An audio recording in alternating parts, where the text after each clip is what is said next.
Hello YouTubes, I need help identifying what this is.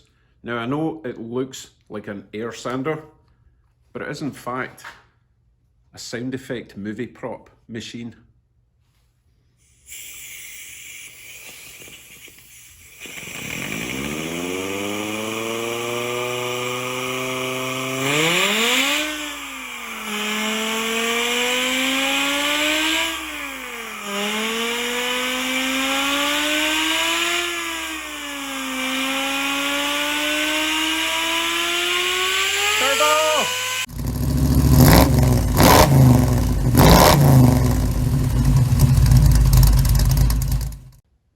All joking aside, this is a strange one. It is obviously an orbital sander. However, on closer inspection, it is not quite as it appears.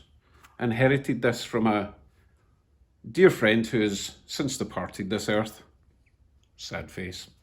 So I'll give you a closer look and let's see if we can figure out what I'm going to do with this thing. So there doesn't appear to be any markings on this at all. There used to be a label, but it's gone. It's got an outlet so that the dust can get sucked away. A little adjusty thing there.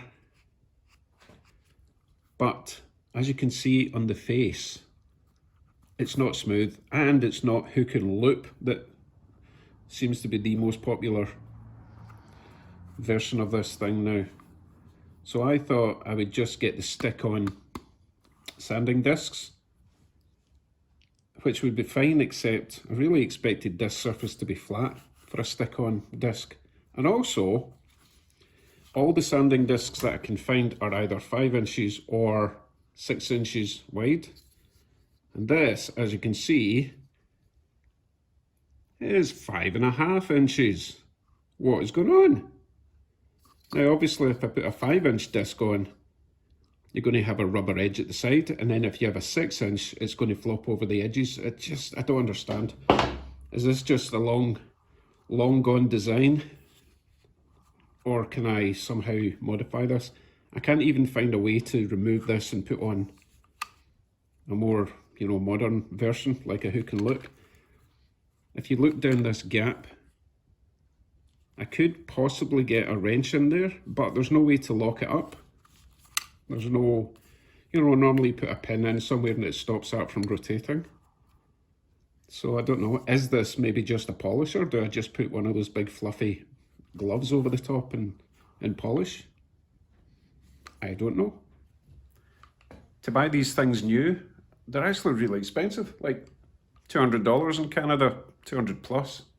So if I want a more modern version, I might have to go to like a swap meet and pick up one there, because I'm not spending $200 on that when I've got angle grinders I can use.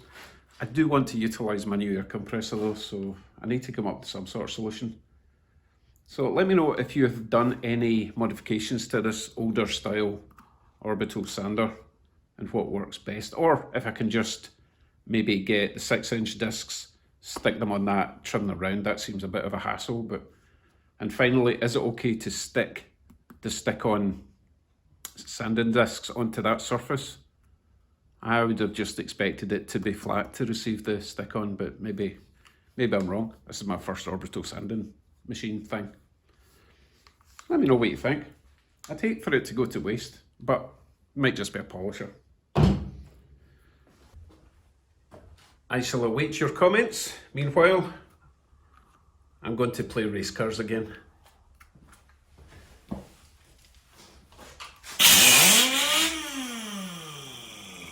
Don't do that.